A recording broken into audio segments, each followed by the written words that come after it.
Wentira merupakan salah satu kisah kota gaib yang berlapis emas yang berkembang di Indonesia. Bagi masyarakat Sulawesi Tengah, nama Wentira sudah akrab di telinga, menyimpan banyak misteri yang belum terpecahkan. Nama Wentira berasal dari kota Wentira, kota tidak kasat mata atau tidak terlihat. Sebelumnya saya sudah pernah membahas tentang kota gaib yang ini, dan yang ini. Silahkan cek di playlist ya. Oke, kita lanjut ke pembahasannya. Menurut beberapa cerita, saat masuk dalam dunia Wentira, Anda akan berada dalam hutan lebat di pegunungan yang terletak di antara kota Palu dan kota Perigi Montong. Kehadiran kota gaib tersebut kabarnya berkaitan dengan pemerintahan kolonial Belanda, di mana keberadaannya ditandai adanya jembatan jadi proyek besar di bagian Pulau Sulawesi, atau yang kini disebut dengan Jalan Trans Sulawesi. Proyek pembangunan jembatan Wentira dikomandoi oleh Yusuf Raja Tiangso. Adapun pengerjaan jembatan diresmikan oleh A.C.D. de Graaf selaku Gubernur Jenderal Hindia Belanda pada September 1927. Hal itu dikaitkan berdasarkan catatan dokumen Onder Abdeling Pauling yang menunjukkan jembatan kayu di Wentira dikerjakan oleh pekerja Tionghoa pada tahun 1933. Tidak ada karya ilmiah maupun sumber terverifikasi lainnya yang dapat menceritakan mengenai Wentira ini. Namun, jika ditelusuri dalam peta, Wentira sebenarnya hanya daerah berhutan lebat, daerah yang dikelilingi pohon-pohon raksasa yang tumbuh di pinggiran hutan. Dengan batang putih, bentuknya besar, cenderung lurus dan menjulang tinggi. Cerita mengenai keberadaan kota Wentira hanya berkembang dari generasi ke generasi, hingga konon tidak ada satupun warga yang berani memotong pohon tersebut. Di antara kesenyapan hutan, terdapat jembatan tidak seberapa panjang persis setelah jembatan. Berikutnya jurang dan ngarai tajam.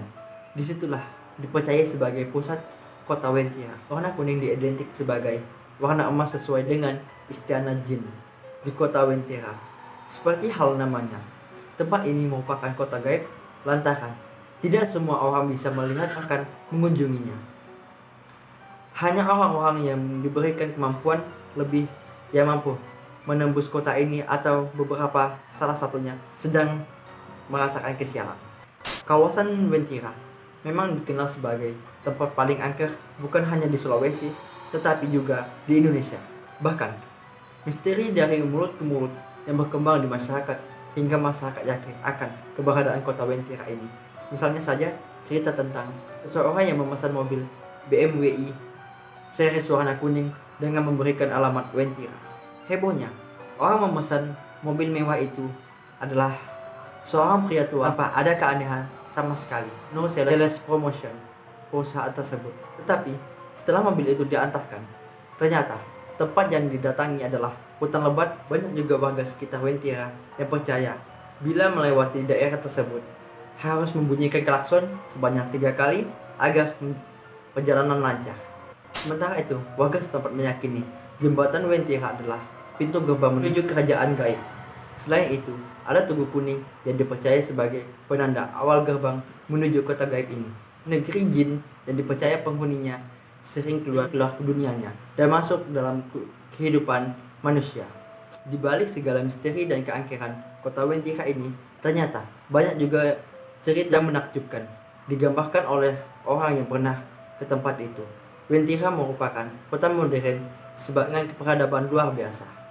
Banyak masyarakat yang percaya bahwa Wentira merupakan kota Atlantis yang hilang. Pasalnya, beberapa orang yang memiliki kemampuan khusus melihat kota ini berdiri dengan bangunan-bangunan yang berlapisan emas.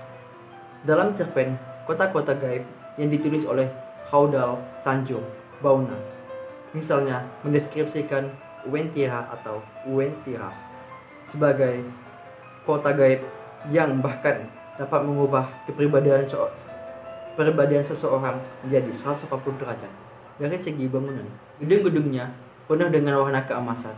Selain bangunannya yang aneh, ciri-ciri fisik dari orang Wentira sebenarnya hampir sama dengan orang normal. Hanya saja Wentira tidak punya garis pemisah di antara tengah bibir. Yang ini ya.